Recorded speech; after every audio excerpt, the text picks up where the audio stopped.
বিসমিল্লাহির রহমানির রহিম।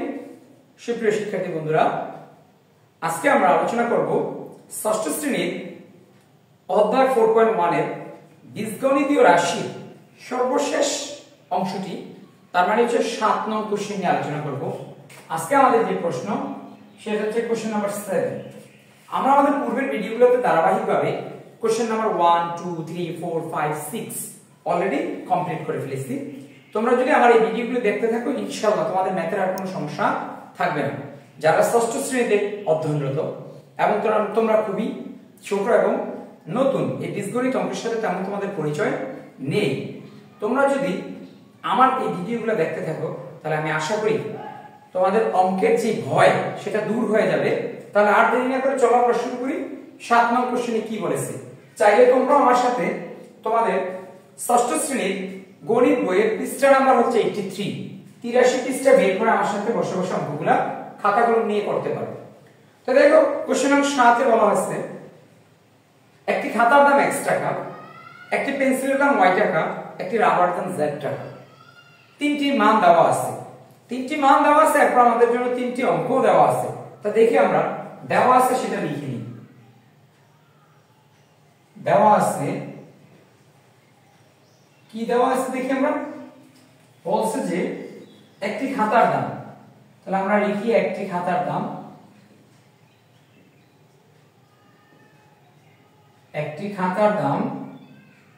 x টাকা।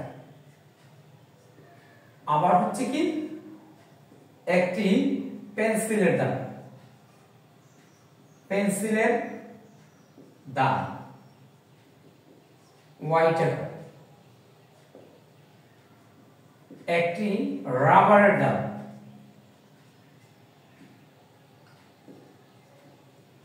সমান z টাকা। তাহলে আমরা তিনটা জিনিস পেয়ে গেলাম, একটি খাতা, একটি পেন্সিল এবং একটি রাবারের দাম দিয়ে দিয়েছে। বইয়ের ভিতরে দেওয়া আছে, এই দেওয়া স্টেটমেন্ট থেকে তোমাকে নিচের অঙ্কগুলো করতে হবে। তার মানে করে তুমি প্রত্যেকটা অঙ্কের জন্য তুমি চাইলে এইভাবে দেওয়া আছে মানটা লিখে নিতে পারবে। তাহলে 1 নম্বর অঙ্কে বলছে 5টি খাতা ও 6টি পেন্সিলের দাম। তাহলে আমরা দেখো এখন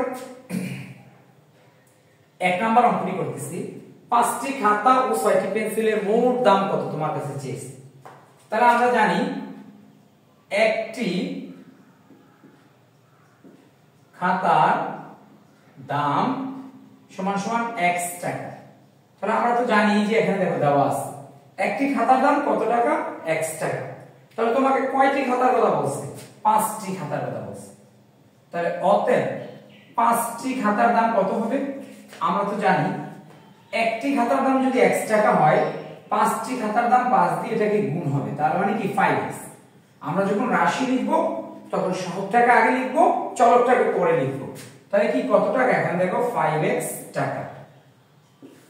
এবার দেখো আবার বলছে যে 6টি পেন্সিলের, তাহলে আমরা লিখব আবার এটা দিয়ে দিলাম একটি পেন্সিলের দাম কত টাকা, দেখো তো একটি পেন্সিলের দাম y টাকা। তাহলে কয়টা পেন্সিলের কথা বলছে, 6টি। তাহলে 6টি পেন্সিলের দাম কি হবে, 6y টাকা। তাহলে দেখো x গুণ 6 ইকুয়াল কত, 6, এখানে x না y, যেহেতু মানটা হচ্ছে y, তাহলে y গুণ 6 তাহলে 6y। তাহলে হয়ে গেল 6y টাকা। এখন তোমাকে বলছে যে এই দুইটির দাম একত্রে কত, 5টি খাতা ও 6টি পেন্সিলের মোট দাম কত। তাহলে এখন আমরা লিখে দিব 5টি খাতা ও 6টি পেন্সিলের মোট দাম মানে কি একত্রে যেটা 5x প্লাস 6y টাকা। এই যে এটাই হচ্ছে তোমার কি উত্তর। এই যে 1 নাম্বার অঙ্কের উত্তর এটাই হয়ে গেল। এরপরে তোমাকে বলছে যে 8টি পেন্সিল ও 3টি রাবারের মোট দাম কত। তুমি ঠিক এভাবেই করো, 2 নাম্বারটা করো, একটি রাবারের দাম এত টাকা, একটি পেন্সিলের দাম এত টাকা, করে করে তুমি এটা কি করো, শেষ করে ফেলো। তোমাদের জন্য পরের যে দুটো অঙ্ক 2 এবং 3 ঠিক সেম, আমি বলে দিচ্ছি শোনো কিভাবে করতে হবে। 8টি পেন্সিল ও 3টি রাবারের মোট দাম কত। তাহলে তুমি লিখবে একটি পেন্সিলের দাম কত টাকা, y টাকা। তাহলে 8টি পেন্সিলের দাম কত হবে, 8y টাকা। এরপরে বলছে যে 3টি রাবারের মোট দাম কত। এখন 3টি রাবার দেখো, তাহলে একটি রাবার দাম z টাকা, তো 3টি রাবারের দাম কত, 3z টাকা। এবং দুইটাকে একত্রে করতে বলছে, তাহলে কি হবে 8y 3z টাকা। তোমার 2 নাম্বার উত্তরের আনসারটা হবে 8y কত টাকা, 3z টাকা। ঠিক 3 নাম্বারটাও এভাবে করবে। এরপরে দেখো আমরা খ নাম্বার থেকে আলোচনা করি। এক হালি কলার দাম x টাকা হলে 5টি কলার দাম কত। এক হালি কলার দাম x টাকা হলে 5 হালি কলার দাম কত। তো দেখো আমরা এটা একটু মুছে নেই।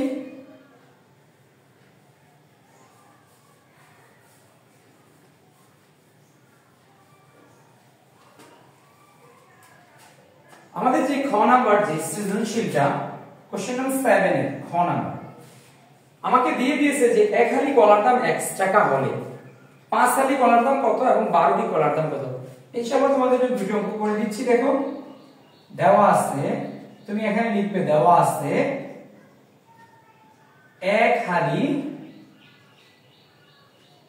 কলার দাম, এক হালি কলার দাম কত টাকা, সমান সমান x টাকা। এখন তোমাকে প্রশ্ন করছে, দেখো এক নাম্বার বলছে 5 হালি কলার দাম কত। তাহলে এক হালি কলার দাম যদি x টাকা হয় তাহলে 5 হালি কলার দাম, তাহলে আমরা লিখতেই পারি এখানে দেওয়া আছে এক হালি কলার দাম x টাকা। তুমি চাইলে এখানে দিয়ে দিতে পারো 5 হালি কলার দাম ইকুয়াল 5x টাকা। তুমি এটা করলে করতে পারো, আর না হলে তুমি এইভাবে লিখতে পারো যে এক নাম্বার দিয়ে এক হালি কলার দাম, এক হালি কলার দাম x টাকা। অতএব 5 হালি কলার দাম কত হবে, বেশি হবে। তাহলে 5 গুণ x টাকা, তাহলে কত টাকা, 5x টাকা। এই হচ্ছে তোমার এক নাম্বার উত্তর হয়ে গেল। এবার 2 নাম্বারটা দেখো। 2 নাম্বার বলছে 12টি কলার দাম। তোমাকে দেওয়া আছে যে এক হালি কলার দাম x টাকা। এখন তোমাকে হালির কথা বলেনি, তোমাকে বলছে 12টি কলার দাম। তাহলে 12টি কলায় কয়টা হালি হয় সেটা তোমাকে আগে বের করে নিতে হবে। তা দেখি আমরা এটা এইভাবে করব। আমরা জানি এক হালি সমান সমান কত, এক হালি সমান 4টি, নাকি এভাবে লিখলে হবে না। এখানে তো আমাকে সংখ্যা দিয়ে দিয়েছে, তাহলে আমরা এটা ঘুরিয়ে লিখতে হবে। তাহলে এটা আমরা কি করব, ঘুরিয়ে লিখব। কিভাবে ঘুরিয়ে লিখব, 4টি সমান সমান, 4টি সমান কত হালি, এক হালি। এবার অতএব একটি সমান সমান কত হালি হবে, একটি সমান সমান কম না, তাহলে এটা ভাগ হয়। অতএব 12টি সমান সমান কত হালি হবে, দেখো এখানে 1 গুণ 12 এতটি। তাহলে এটা কেটে দিলে 3 4 12 মানে 3 4 12, 3 হালি। তাহলে এই যে এখন আমরা হালিতে কনভার্ট করে নিলাম। 12টি কলা সমান সমান কয় হালি হয়ে গেল, 3 হালি।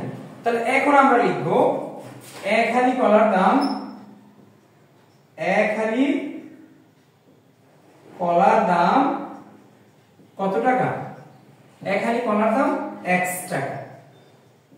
অতএব 3 হালি কলার দাম x গুণ 3 অথবা 3 গুণ x, যেটা লিখো ওটাই হবে। গুণের ক্ষেত্রে গুণ্য এবং গুণকের স্থান পরিবর্তন হলেও গুণফলের কোনো পরিবর্তন হবে না। তুমি যদি এখানে 3 গুণ x লিখো তাহলে 3x হবে, আর x গুণ 3 লিখলে তাহলে তোমার 3x হবে। তার মানে গুণকের ক্ষেত্রে গুণকের সময় গুণ্য এবং গুণকের স্থান মানে গুণ করার ক্ষেত্রে গুণ্য এবং গুণকের স্থান পরিবর্তন হলেও গুণফলের কোনো পরিবর্তন হয় না। যেমন তুমি দেখো এখানে 6 গুণ 2 ইকুয়াল কত, 12, আবার 2 গুণ 6 ইকুয়াল কত, 12। তোমার গুণফল কিন্তু পরিবর্তন হবে না। গুণ্য এবং গুণকের স্থান পরিবর্তন হলেও গুণফলের কোনো পরিবর্তন হবে না। তো প্রিয় শিক্ষার্থী বন্ধুরা, আমরা অলরেডি ষষ্ঠ শ্রেণীর জন্য 4.1 chapter 4.1 first to last complete করে ফেলেছি। আমরা পরবর্তীতে কাজ করব তোমাদের প্রথম অধ্যায় নিয়ে। এরপর দেখো তোমাদের প্রত্যেকটা অধ্যায় তোমরা এই ইউটিউব চ্যানেলে পাবে সম্পূর্ণ বিনামূল্যে। এর জন্য একটি টাকাও পরিশ্রম করতে হবে না, খরচ করতে হবে না।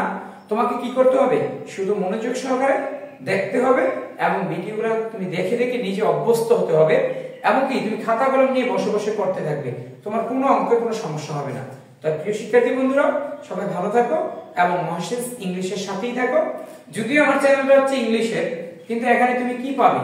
তুমি ম্যাথ পাবে 6 থেকে 10 পর্যন্ত। যত ম্যাথের সমস্যা আছে ইনশাআল্লাহ কাম বাই টার্ন একটার পর একটা আমি করে দিব। তোমরা আমার এই চ্যানেলের সাথে থাকো। আর এখানে ইংলিশের যাবতীয় সমস্যা 6 থেকে 10 পর্যন্ত সেটা বলতে হবে না, যাবতীয় সমস্যা তুমি এখান থেকে সমাধান করে নিতে পারবে। তোমার কাজ হচ্ছে কি, শুধু মহাশিস ইংলিশের সাথে থাকতে হবে এবং এই চ্যানেলটিকে সাবস্ক্রাইব এবং শেয়ার করে বন্ধুদের মাঝে ছড়িয়ে দিতে হবে। ওকে, আল্লাহ।